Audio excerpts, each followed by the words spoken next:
Hey everybody, Easy Amateur Radio here, and this is a very special radio. This is a Cobra 19XS.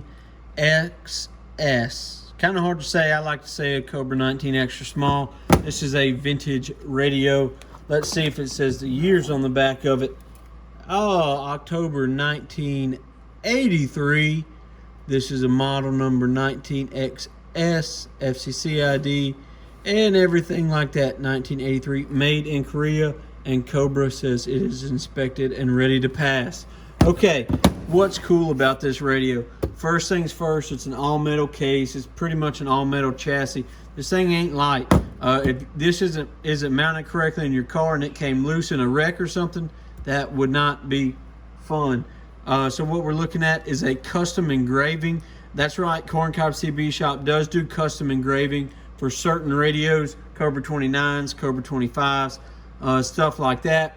Your higher end radios, I tend to move away from that just because cases are not as readily available. You can send it in on your own liability, but what I really want to focus on is the 75 ohm ham. Ziggy is an awesome ham radio operator. He's an awesome 11 meter operator, and he is an awesome experimenter. He experiments and does the crazy math that I could never do with 75 ohm coax. Why? Because it's cheap, because it's everywhere. I give more power and more credit to Ziggy than a lot of other people because he does a lot with a little, and so I wanted to build this radio especially for him. So we're gonna go ahead and kind of change the mounting position around. We're gonna look at it, see what it does, what it's turned up, what it turns out. Let's take a look.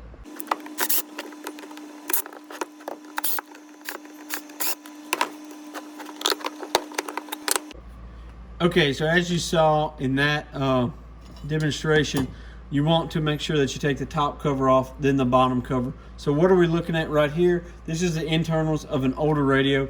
Pretty neat. Let's take a closer look.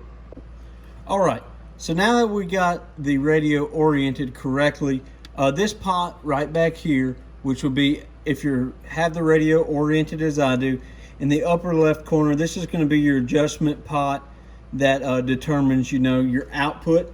I keyed the microphone with no audio going into it, and it dead keys about 4 to 5 watts, somewhere right in between there. So I adjusted that. That's pretty nice. That's going to be kind of your AM power, and that's going to swing it to get it to swing to about 15 watts or so. But what really made the difference in this radio is this thing right here. Turning this just a little is going to affect your AM modulation. It says 202 on it. You don't want it wide open. You just want to dial it back just a touch so you don't sound garbled and you're not wide open. But that's what I adjusted for the AM modulation. I really wanted to change the meter light out, but which is over here underneath these two pots. But this radio is interesting and compact, and you can't really get to the meter without taking the entire radio apart. So Ziggy's going to get a pretty cool vintage light. Let's put it all back together and take a look at the front of it. Now, I know this is a moment a lot of you have been waiting on, so let's go ahead and take a look at this radio and kind of what it has feature-wise, which aren't much, but it packs a big punch. So this is the volume knob, turns everything on, nice red display. All these numbers work like the day it came off the factory line. And right there, channel 19, no 919 switch or anything like that. If you're going to change it, you're going to manually change it. And it has a 5-pin DIN connector, kind of like the old Radio Shack microphones do. It's over here on the side where I think all good microphones should be, unless you're going for a DIN mount or something like that. But I like my microphones over on the side. Now, let's go ahead and take a look at the meter in the back. We'll key it up. What you're going to hear is the shop radio. You're going to hear my voice on the shop radio. It would help if we plugged some coax into it. This is 50 ohm coax, so Ziggy's going to have to do the math to get some 75 ohm. Let's take a look back there on the meter. We want to make sure we're looking at this center scale right here. Should swing somewhere around 20 watts. Hello, 123. Hello, 123. 927 South Louisiana. Hello. Yeah, so you see it's kind of hanging around 10. Let's see what it swings. Give the old whistle test.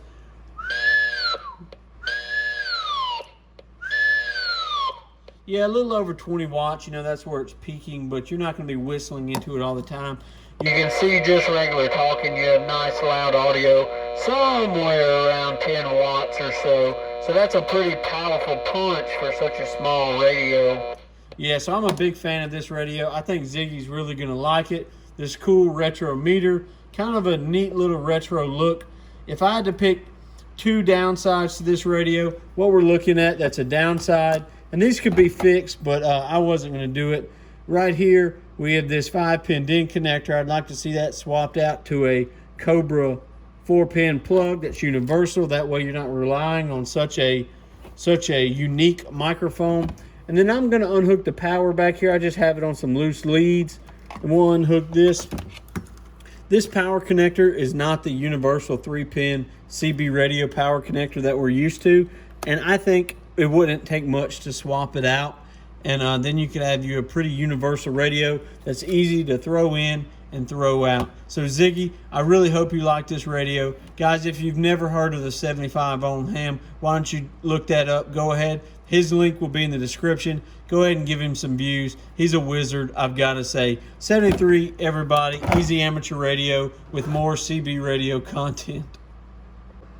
All right, so right off the bat, you can see it is about 4.5 inches across by 5.5 long ways. There are 4 screws to get the case off. 1, 2, 3, 4.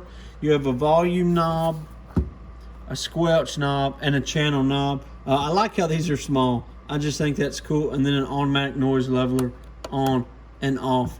So what we're going to do is we're going to take a look, and I'm going to show you kind of some adjustments that I made in this radio that really made it a super talker.